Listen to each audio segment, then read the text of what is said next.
setelah kepemimpinan bangsa manusia dipegang oleh Lamak, keturunan Bani Sis dan Bani Qabil bercampur jadi satu. Di saat itu perilaku manusia tak ubahnya seperti binatang. Mereka semakin berani berbuat durhaka, dan perbuatan keji mereka semakin menjalar luas. Di saat itulah Allah Subhanahu wa Ta'ala mengutus keturunan ke-9 Nabi Adam, putra dari Lamak, yakni Nabi Nuh, yang juga mendapat julukan sebagai Adam kedua. Dan Allah Subhanahu wa Ta'ala benar-benar murka dan memvonis menumpas bangsa manusia dengan banjir bandang yang sangat hebat. Bagaimana ceritanya? Mari kita simak video ini sampai akhir. Bismillahirrahmanirrahim. Saudara-saudaraku muslimin muslimat yang dirahmati oleh Allah Subhanahu wa Ta'ala. Banyak mufassir terkemuka yang menceritakan sejarah kehidupan Nabi Nuh. Salah satunya adalah Muqatil bin Sulaiman bin Bashir al-Adi al-Balkhi. Kata Nuh berasal dari bahasa Suryani yang mempunyai arti diam. Julukan ini didapat setelah air bah menjadi surut, kemudian bumi didiami lagi oleh bangsa manusia dari garis keturunan Nabi Nuh. Nabi Nuh juga dikenal sebagai Adam kedua, yang melanjutkan spesies bangsa manusia setelah dimusnahkan oleh air bah banjir bandang. Di dalam atlas sejarah para nabi dan rasul, sejarawan Mujiruddin menuturkan bahwa Nabi Nuh lahir pada tahun ke-1642 setelah turunnya Nabi Adam, kurang lebihnya 3949 sebelum Masehi. Diperkirakan Nabi Nuh hidup di antara awal milenium keempat sebelum Masehi sampai menjelang milenium ketiga sebelum Masehi, atau hidup hampir 1 alaf, kurang lebihnya 950 tahun, sebagaimana riwayat-riwayat yang dituturkan oleh para sejarawan. Persisnya 6 abad sebelum banjir dan 3 abad setengah setelah banjir. Berbeda dengan sejarawan yang lain. Salah satunya Aun bin Abi Syadat menafsirkan bahwa usia Nabi Nuh mencapai 1300 tahun, yakni 950 tahun sebelum banjir dan 350 tahun setelah banjir.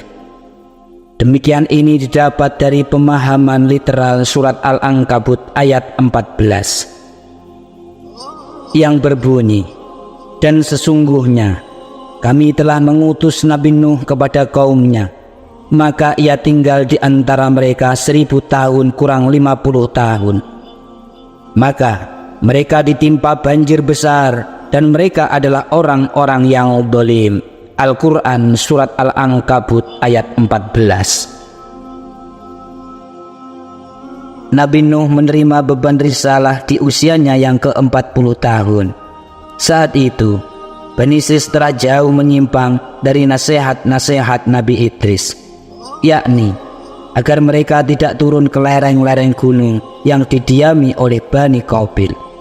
Kenyataannya mereka justru bergaul rapat dengan Bani Qabil. Mengutip dari apa yang diceritakan oleh Ibnu Abbas, bahwa keturunan Bani Sis prianya tampan-tampan dan wanitanya berwajah buruk, berbanding terbalik dengan keturunan Bani Qabil. Lalu iblis mendatangi Bani Qabil dengan menyamar sebagai seorang pemuda. Iblis bekerja kepada mereka sebagai pengembala. Di saat mengembala, iblis biasa meniup seruling dan berdendang dengan suara yang sangat merdu, sehingga banyak yang tertarik dan berkerumun sekedar untuk mendengarkan nyanyiannya. Dari itu, Bani Qabil terilhami untuk menghelat pesta tahunan yang diisi oleh nyanyi-nyanyian. Di saat pesta benar-benar dilaksanakan, pria wanita berhamburan keluar untuk bernyanyi dan bertindang. Suatu ketika, seorang pria dari keturunan Bani Sis turun ke gunung. Bersamaan pesta tahunan itu berlangsung, ia menyaksikan wanita-wanita yang sangat cantik, berbeda dengan wanita-wanita kaumnya. Ketika ia kembali ke kampungnya, ia bercerita banyak hal pada kawan-kawannya atas pengalamannya yang mengesankan selama bepergian. Kemudian, dari 100 laki-laki tampan dari keturunan Bani Sis tertarik untuk turun ke gunung guna mengunjungi Bani Qabil. Di kampung Bani Qabil, mereka dirayu oleh wanita-wanitanya sehingga mereka betah dan menetap di situ. Seterusnya, 100 pria yang lain berkeinginan mengunjungi kawannya yang tidak kembali. Sebagaimana pendahulunya, mereka terpikat oleh wanita-wanita Bani Qabil, dan lagi-lagi mereka kerasan dan tidak kembali. Menyusul berikutnya rombongan-rombongan besar, sehingga Bani Sis bercampur dengan Bani Qabil dan perbuatan keji tidak dapat dihindari lagi. Mereka bahkan menyekutukan Allah Subhanahu wa Ta'ala dengan menyembah berhala Suwa, Uda, Nasr, Yaghus, dan Ya'uq. Menurut Urwah bin Zubair, mereka adalah putra-putra dari Nabi Adam alaihissalam. Kelimanya sangat rajin beribadah. Ketika salah satunya meninggal, yang lain merasa sangat terpukul. Lalu setan datang pada mereka dan berbisik, "Aku bisa membuat patung yang persis dengannya. Jika kalian pandang, kalian akan mengingat dia." Kemudian putra-putra dari Nabi Adam setuju. Lalu syaitan membuat patung saudara-saudara mereka yang telah meninggal dari kuningan dan timah. Mereka meletakkannya di mihrab surau.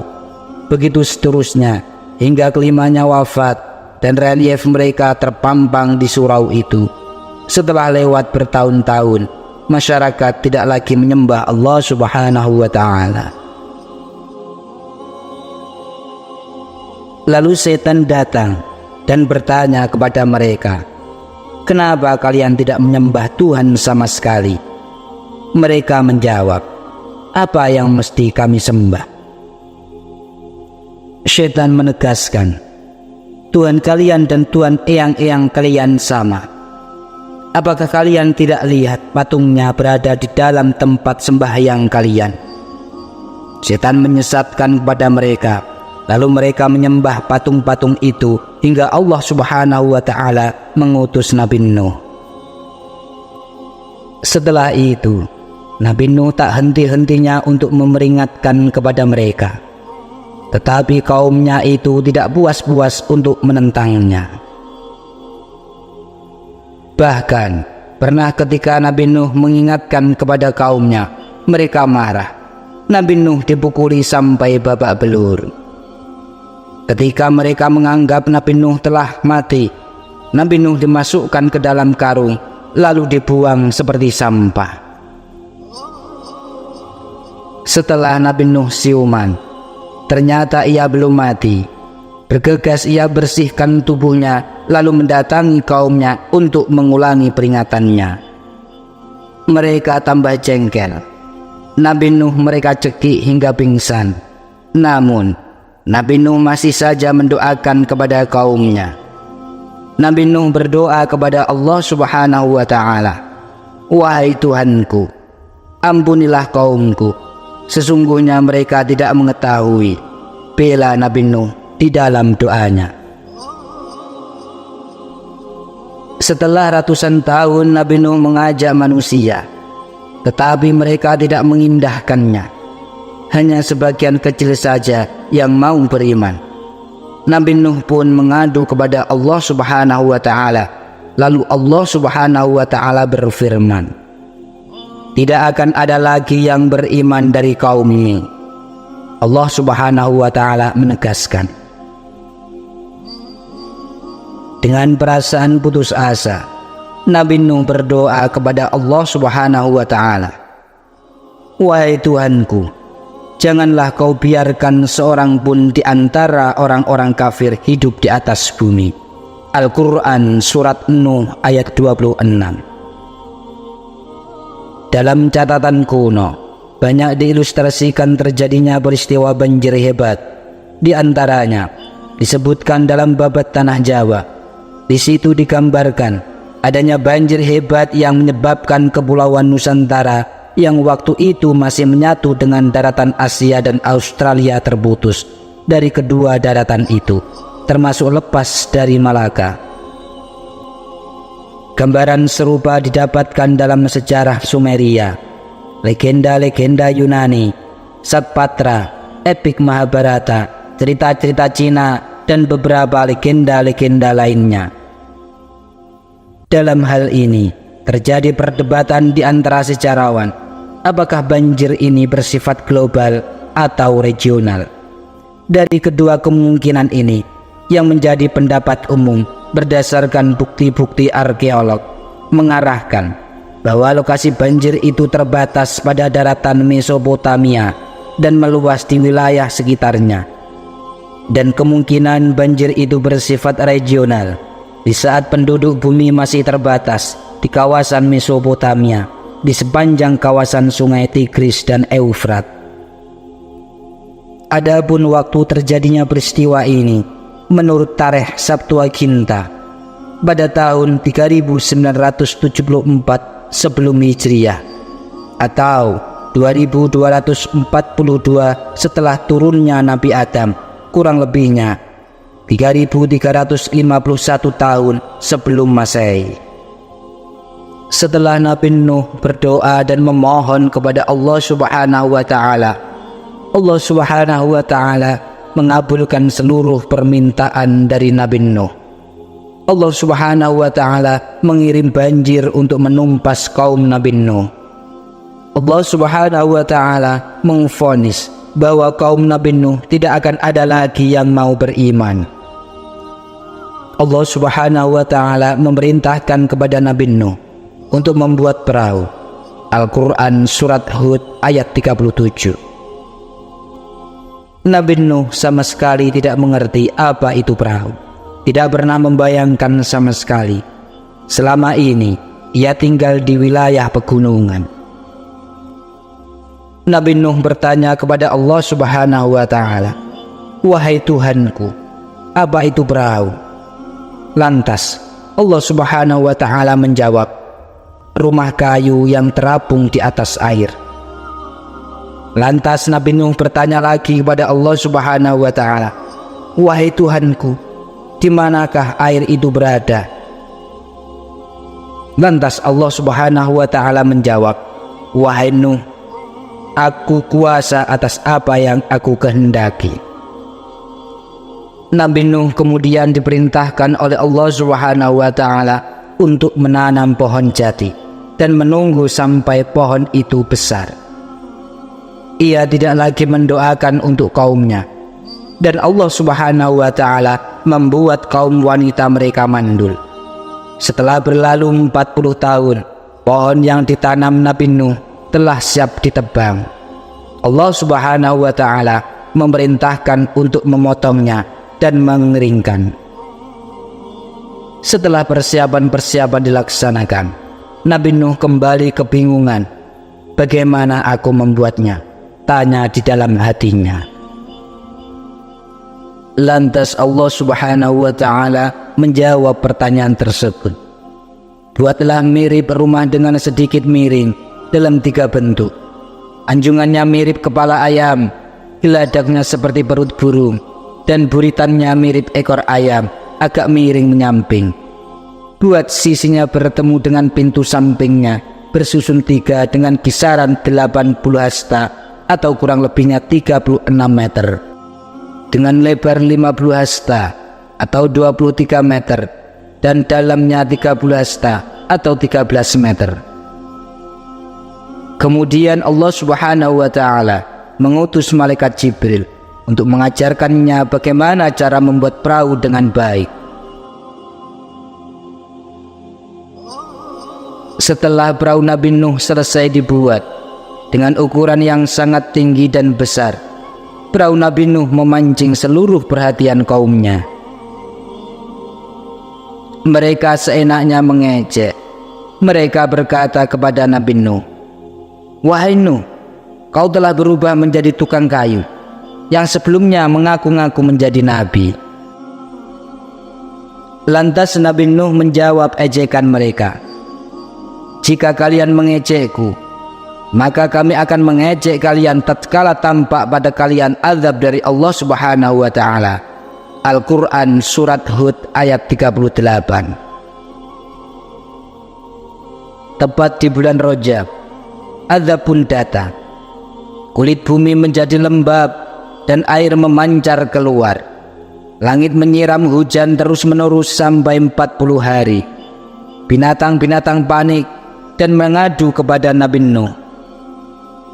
Mereka memohon agar diangkut ke dalam perahu. Nabi Nuh bergegas mengumpulkan sepasang demi sepasang spesies binatang yang diperintahkan oleh Allah Subhanahu wa Ta'ala untuk diangkut. Ia juga membawa jasad Nabi Adam. Ia letakkan membujur untuk memisah antara laki-laki dan perempuan. Geladak bawah diisi jenis binatang buas dan segala yang melayap. Geladak tengah untuk manusia dan atas untuk jenis unggas-unggas yang terbang di udara. Diperkirakan jumlah orang yang menaiki perahu ada 40 pasang. Pendapat lain mengatakan ada 9 orang. Adapun binatang yang dinaikkan pertama kali adalah semut, dan yang terakhir adalah himar. Ketika himar hendak naik, ia tidak bisa mengangkat tepongnya lantaran iblis berpegangan pada ekornya. Lalu Nabi Nuh berkata, "Masuklah, meskipun setan bersamamu." Ia pun masuk dan setan membokong dari belakang. Ular dan kalajengking juga memohon kepada Nabi Nuh untuk dinaikkan. Tetapi Nabi Nuh menolak sampai mereka berikrar, "Muatlah kami, maka kami tidak akan menyakiti orang-orang yang menyebut namamu." Air terus menggenangi permukaan bumi, dan hujan turun dengan lebatnya sehingga daratan menjelma menjadi samudra bebas dengan air yang sangat panas. Kemudian Nabi Nuh memerintahkan kepada mereka semua, "Naiklah dengan menyebut asma Allah yang menjalankan perahu ini dan melepaskannya." Al-Quran Surat Hud ayat 41. Luapan yang sangat tinggi sampai menenggelamkan gunung. Salah satu istri Nabi Nuh, yakni Wa'ilah, dan putranya, yakni Kan'an, menolak untuk ikut dengan dalih akan berlindung di gunung saja. Keduanya pun tenggelam di sabuk gelombang yang sangat dahsyat. Manusia dan binatang yang tidak ikut bahtera musnah, kecuali Auj bin Anuk binti Adam, manusia tambun sebesar gunung yang dilahirkan dengan pengaruh sihir. Nabi Nuh dan kaumnya yang beriman terapung selama 6 bulan 10 hari. Untuk kemudian air mulai surut ditelan bumi. Bahtera berputar 7 kali pada Baitullah. Lalu tepat pada hari Asyura di bulan Muharram, bahtera terdampar di Gunung Judi. Sebagai wujud rasa syukur atas keselamatan mereka, Nabi Nuh memerintahkan semua penghuni perahu, binatang dan manusia untuk berpuasa di hari Asyura. Setelah banjir, Nabi Nuh masih mengurus bangsa manusia sekitar 3 abad setengah. Kemudian ia menyuruh ketiga putranya, yakni Yafis, Sam, dan Ham, untuk berpencar. Yafis pergi ke arah utara.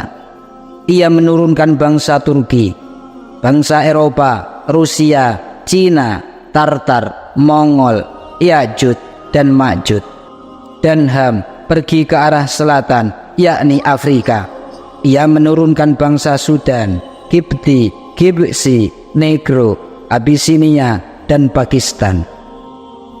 Sedangkan Sam menetap di Baitul Maqdis untuk meneruskan garis kenabian dan mengurus wilayah Sam. Ia menurunkan bangsa Arab, Israel, Suryani, Yunani, Persia, dan Romawi. Setelah kira-kira mendekati milenium ketiga sebelum Masehi, Nabi Nuh wafat, lalu dimakamkan di Krak Nuh, Lebanon. Versi lain menyebutkan ia dimakamkan di Gunung Ahmar. Setelah wafatnya Nabi Nuh, kepemimpinan bangsa manusia dilanjutkan oleh putranya, yakni Syam. Syam mempunyai putra yang bernama Aram. Ia adalah seorang raja Arab yang menurunkan bangsa Aram, yang juga dikenal sebagai bangsa Arab Arabiyah. Di antara cucu-cucunya adalah Ad dan Samud, bangsa yang dimusnahkan oleh Allah Subhanahu wa Ta'ala. Ad hidup di zaman Nirleka, prazaman batu, yang mendiami wilayah antara Oman dan Yaman sampai Hadramaut. Di kampung baru itu, mereka membangun irigasi untuk pengadaan air yang mencukupi kebutuhan mereka. Mereka juga membangun istana dan mengangkat seorang pemimpin kabilah. Setelah kehidupan mereka berlangsung cukup lama, perilaku mereka semakin menyimpang dari ajaran nenek moyangnya. Mereka berani menyekutukan Allah Subhanahu wa Ta'ala dengan menyembah berhala. Mereka menyebut pujaannya itu dengan nama berhala Somad, Somud, dan Habba. Lantas Allah Subhanahu wa Ta'ala mengutus seorang nabi dari golongan mereka. Ia adalah Nabi Hud, orang yang paling mulia dari garis keturunannya. Nabi Hud memperingatkan kepada mereka, akan tetapi mereka menentangnya. Kemudian Allah menimpakan musibah kekeringan selama 3 tahun. Bagaimana ceritanya Nabi Hud? Nantikan video-video selanjutnya. Terima kasih.